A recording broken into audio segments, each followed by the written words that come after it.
de Enrique Caliani, de Prudencio González y de Francisco Marto. Bienvenidos y esta es vuestra casa. El 17 de julio de 1936, 23 horas, las tropas golpistas encabezadas por el teniente coronel Yagüe toman Ceuta, sin necesidad de realizar un solo tiro. Sánchez Prado contempla desde su ventana cómo un grupo de legionarios comienza a tomar posiciones en la vecina Plaza de África. Ya a primera hora de la tarde había trascendido la noticia del levantamiento de las tropas rebeldes en Melilla. El alcalde tuvo tiempo esa tarde de desplazarse hasta la delegación del gobierno y la Casa del Pueblo para recabar información acerca del alcance real de lo que estaba sucediendo en Melilla. Ni sabe ni se imagina el futuro tan incierto que le deparará los acontecimientos que se estaban produciendo en ese momento. Futuro incierto para él, para su familia y para su entorno más cercano. A las 7 de la tarde había convocado una sesión plenaria, a la que asistieron una decena de concejales. 8 de ellos fueron fusilados durante la represión posterior desatada por las fuerzas franquistas. Terminado el pleno, se recluye en su despacho con su secretario Adolfo de la Torre. A las 2 de la mañana, persuadido de que la ciudad ha caído en manos de los rebeldes, emprende camino de vuelta a su casa situada enfrente de la iglesia de los Remedios. Imagino que su figura despertaba odio entre los más rancios de la ciudad. Un odio que alentaba su cercanía a los más humildes. La distancia entre el ayuntamiento y la iglesia de los Remedios jamás debió de antojársele tan infranqueable. Mientras camina, observa la incesante actividad de los soldados apostados en la esquina y repara en los bandos militares que empapelan las paredes de la ciudad. Se avecinan tiempos difíciles para la República. Había advertido apenas una hora antes. Había empezado a constatar la certeza de su vaticinio. En la madrugada del 18 de julio fue sacado de su casa esposado.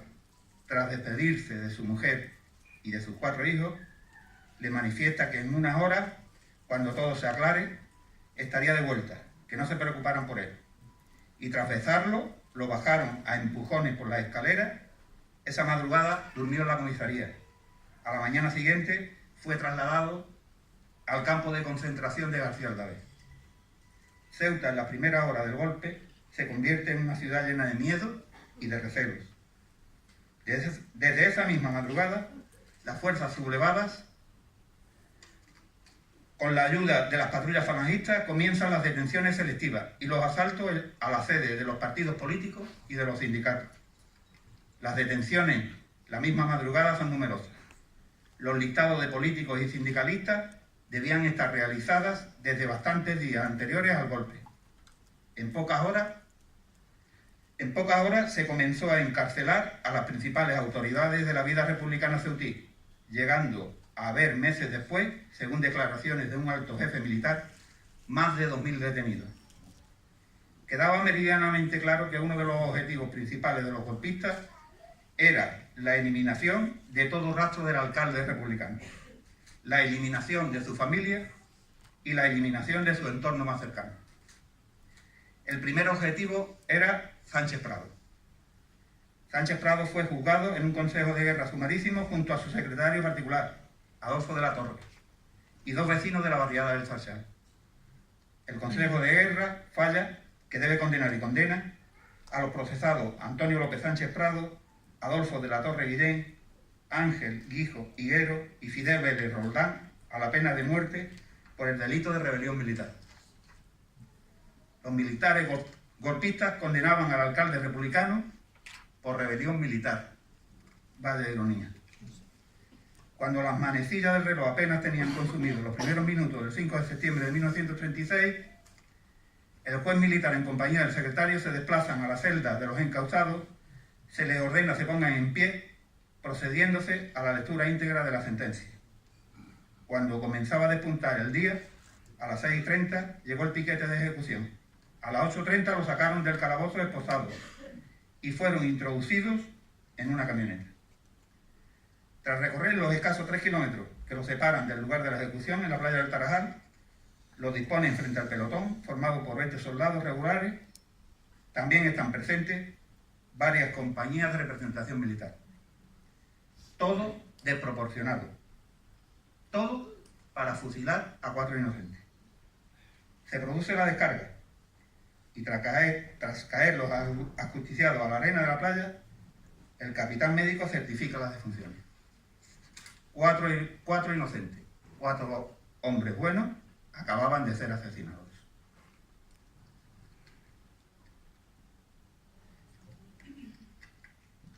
El segundo objetivo era destruir a la familia de Sánchez Prado. El sufrimiento de la familia no cesa con el fusilamiento del alcalde republicano. Es más, a partir de ese momento, su esposa Dolores Escarcena y sus 4 hijos comienzan a ser víctimas de venganzas personales, envidias, rencores por parte de los golpistas, viéndose obligada a trasladarse junto a sus hijos a Sevilla, al calor de su familia. Pero ni en Sevilla se saben los actos de venganza.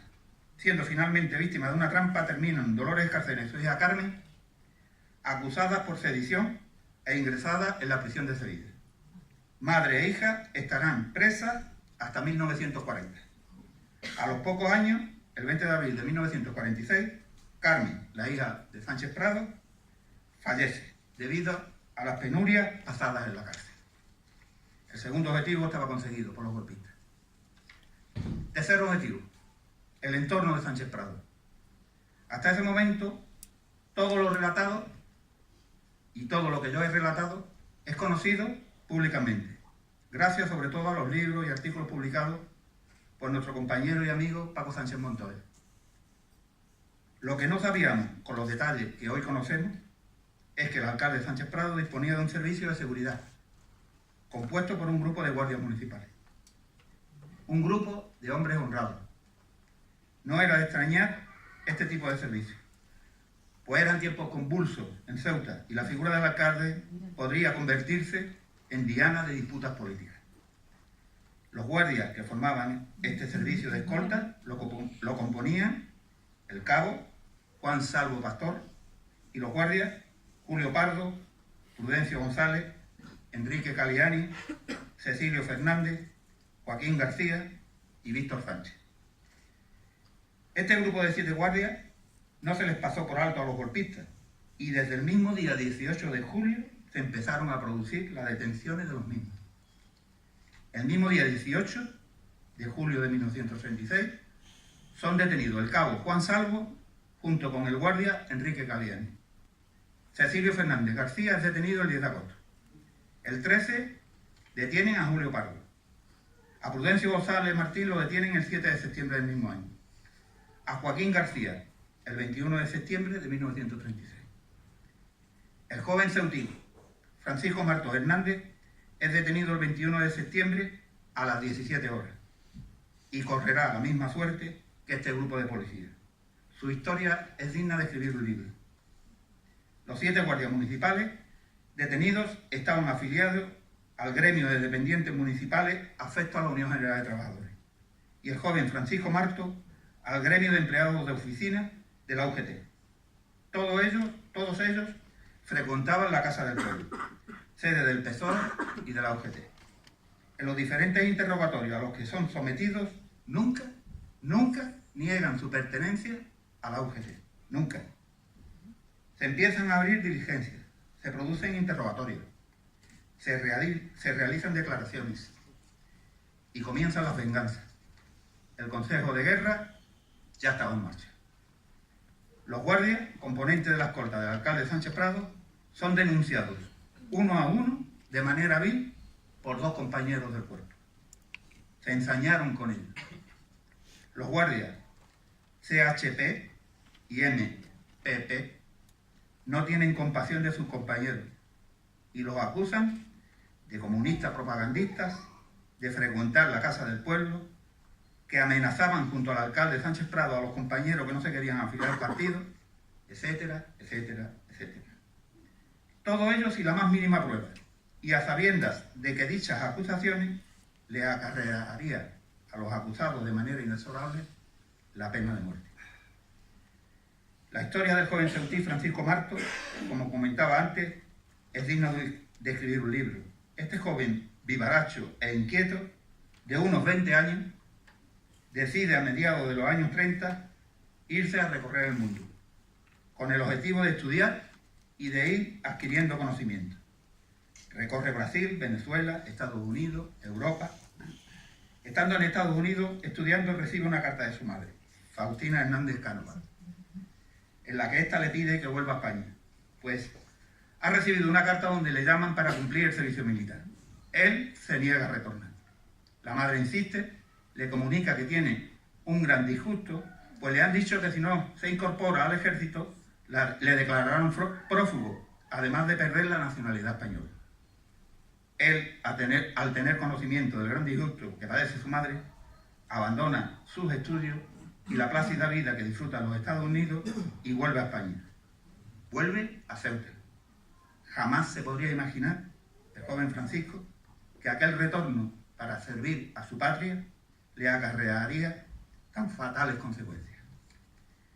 Detenidos los 7 guardas y junto al joven Francisco Marto, son trasladados a la prisión de García Lares, donde viven una etapa de vejación, de humillación y de maltrato. La venganza no se hizo esperar. Las agresiones, los insultos y las humillaciones eran diarias. Comienza el juicio sumarísimo en las instalaciones del cuartel de sanidad que había frente al Cine Cervantes. A todos los componentes de la escolta de Sánchez Prado se les acusa de lo mismo, de pertenecer a una célula comunista, de perseguir a los compañeros que no querían afiliarse al partido y de querer hacer frente, pistola en mano, a las tropas de la Legión que habían tomado Ceuta. Vaya ironía. 4 hombres haciéndole frente a todo un cuerpo de la Legión. Sufren también la acusación del jefe y del subjefe de la Guardia Municipal, que los señalan como peligrosos extremistas. A Francisco Marto le acusan de ser uno de los representantes del Frente Popular en el Ayuntamiento y le acusan también de haber apoyado al candidato del Frente Popular en las últimas elecciones, el socialista Manuel Martínez Pedroso.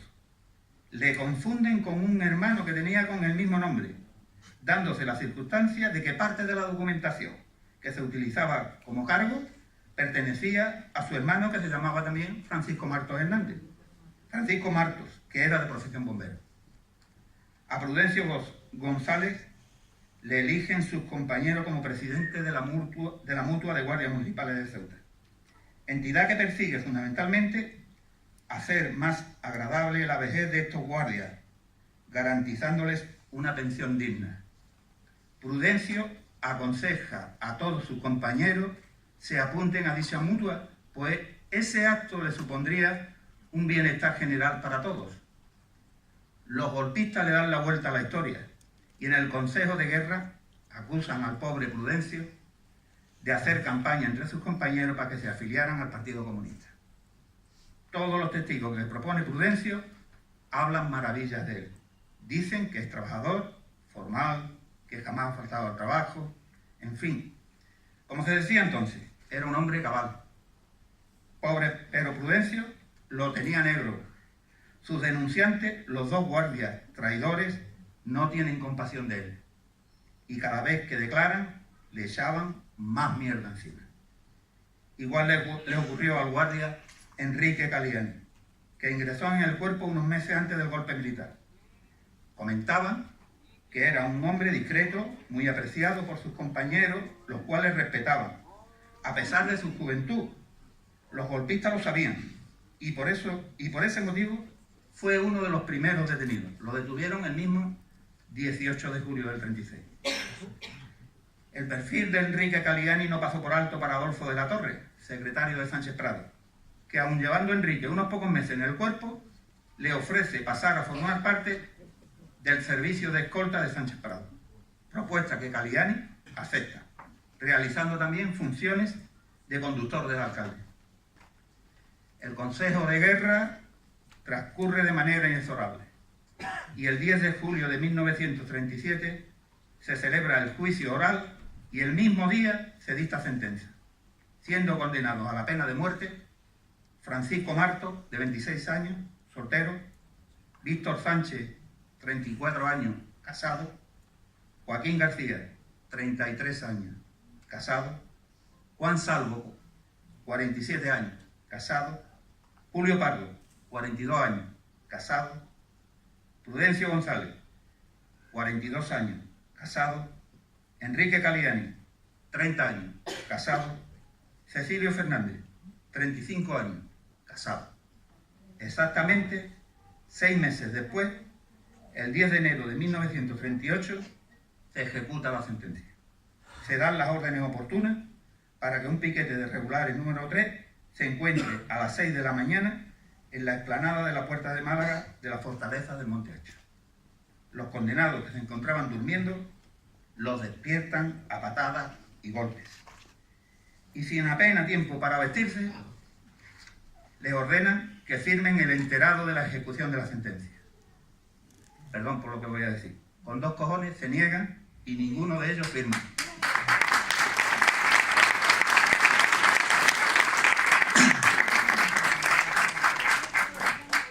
A las 8 de la mañana los sacan al patio, atados por las manos.